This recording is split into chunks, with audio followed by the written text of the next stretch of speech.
કરી. જય શ્રી રામ, ઓમ નમઃ શિવાય, જય હનુમાન. મારું નામ છે સ્મિત ઠક્કર. મારે આજે તમને અમુક મારી આપબીતી શેર કરવી છે. સો હું મારી મધર ટંગ ગુજરાતીમાં જ વાત કરીશ.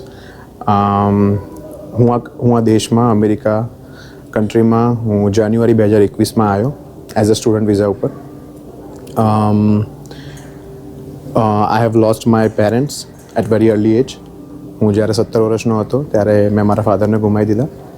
18 વર્ષનો હતો ત્યારે મારા ફેમિલીમાં મારા ગ્રેન્ડમાં મારા દાદીનું અવસાન થઈ ગયું અને 21 વર્ષે મારા મધર અમને છોડીને જતા રહ્યા. અને પછી મેં ડિસાઇડ કર્યું કે હું અમેરિકા આવીશ. હાઉએવર કોઈ રિસોર્સિસ નહોતા, કોઈ સપોર્ટ નહોતો. મે 2020માં મારા મધર અમને છોડીને જતા રહ્યા અને એ લાસ્ટ એક ઝટકો હતો મારી ફેમિલીમાં. એ પછી મેં ડિસાઇડ કર્યું કે હવે મારી પાસે ગુમાવવા માટે કશું નથી, પણ જીતવા માટે આખી દુનિયા છે.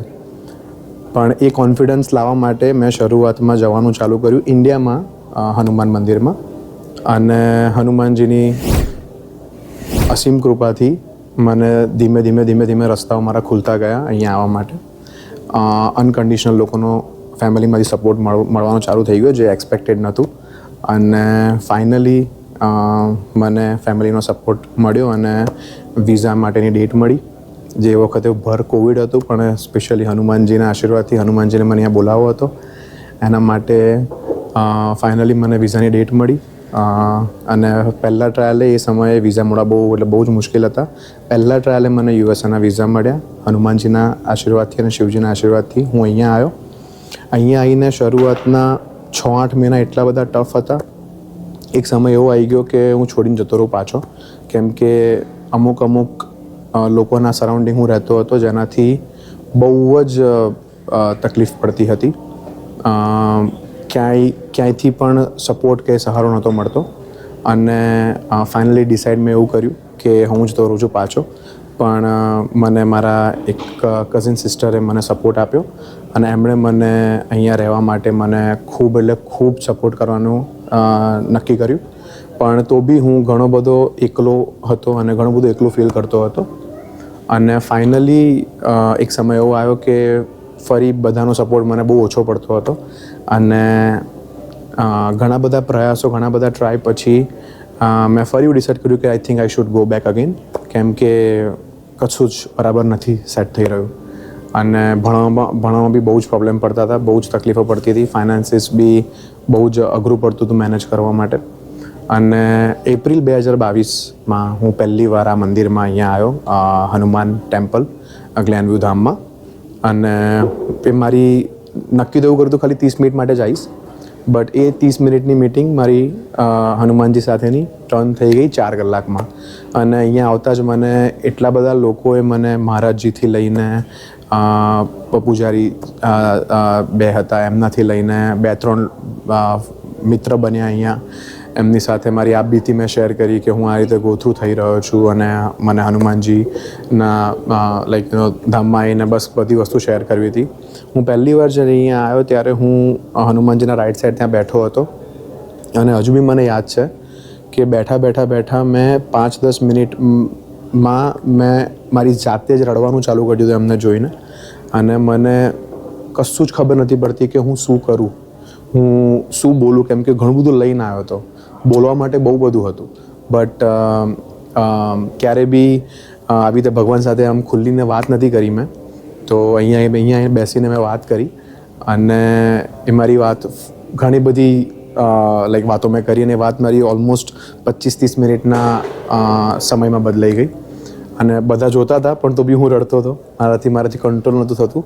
અને મેં એવું નક્કી કર્યું કે હનુમાનજી મને તમને આમાંથી બહાર કાઢવાનો છે. મારે આ બહુ સક્સેસફુલ લાઈફ જીવી છે, મારે આ દેશમાં કંઈક કરીને બતાવવું છે, મારા લેટ પેરેન્ટ્સનું નામ ઊંચું લાવવું છે અને મને પોતાનું નામ બી બનાવવું છે અહીંયા. તો હવે તમને મારો હાથ પકડવાનો છે, તમને મને આગળ લઈ જવાનું છે.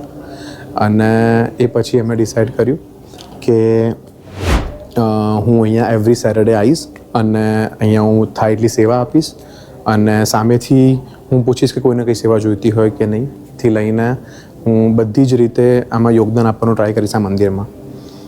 હાઉએવર ફ્રોમ એપ્રિલ 2022થી પછી મારું અહીંયા મંદિરમાં જર્ની ચાલુ થઈ. આજે જૂન 2026 છે.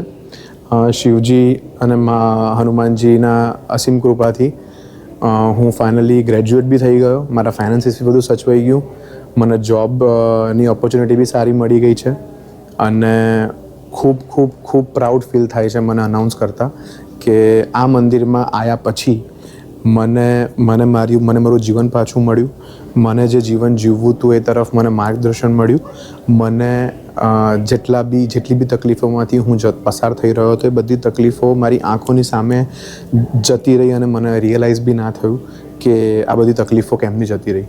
અને આજે હું આ સક્ષમ ઊભો છું અને મહાદેવજી અને હનુમાનજીની સામે અને પ્રત્યેક દેવી દેવતાઓની સામે હું ઊભો રહીને આટલા કોન્ફિડન્સથી બોલી શકું છું. એની પાછળનું કારણ ખાલી આ મંદિરની પોઝિટિવિટી અને આ મંદિરમાં કંઈક મને એવું જોવા મળ્યું અને કંઈક મને એવું ફીલ કરવા મળ્યું જેને મારું આખું જીવન બદલી નાખ્યું. સો મારું તમને ખાલી એક જ મેસેજ છે. જો તમે લોકો એવું વિચારતા હો ને કે હવે જીવનમાં કશું નથી રહ્યું, આપણે હારી ગયા છે, તો એ વિચાર આવતા પહેલાં એક વિચાર એવું જોઈ લેજો કે હનુમાનજી એના દરેક ભક્ત માટે પ્રત્યેક ભક્ત માટે એ બેઠા જ છે. બસ ખાલી રાહ જુએ છે કે તમે અમને ક્યારે દિલથી પુકારો. અને તમે અમુક વાર પુકારો ને અમને ભૂલી બી જશો તો બી તમે ખાલી ને ખાલી અમને મનથી યાદ કરી લેશો તો બી તમારું આવીને કામ પાર પાડી જશે. આ મંદિરનું મહત્ત્વ મારા માટે જીવનમાં હંમેશા એક સ્થાન ઉપર રહેશે, કેમ કે આ મંદિરે મારું જીવન બદલ્યું છે. અને અહીંયા આવશો તમે તો તમને એક અલગ જ પોઝિટિવિટી ફીલ થશે અને અલગ જ તમે જે માઇન્ડથી તમે આ મંદિરમાં આવશો ને મંદિરમાં પગ મૂક્યા પછી તમને આઈ ડુ નોટ થિંક કે આ મારો પર્સનલ એક્સપિરિયન્સ છે. આઈ ડુ નોટ થિંક કે તમે કંઈ બીજું વિચારી શકશો બહારના સ્ટ્રેસ. તમે બધું જ ભૂલી જશો અને તમે અહીંયા ભક્તિમાં આવીને તમે ભક્તિમાં લીન થઈ જશો અને અહીંયા તમે સેવા આપવાનું તમારા મનથી ચાલુ કરી દેશો. એ વસ્તુ મેં ફીલ કરી છે, મારી આપબીતી તમને શેર કરી રહ્યો છું. બીજું તો કંઈ નહીં. બાકી તમને હનુમાનજી અને શિવજી અને દરેક તમારા દેવી દેવતાઓના તમને આશીર્વાદ સદૈવ તમારી પર રહે. અને જય શ્રી રામ. ઓમ નમઃ શિવાય.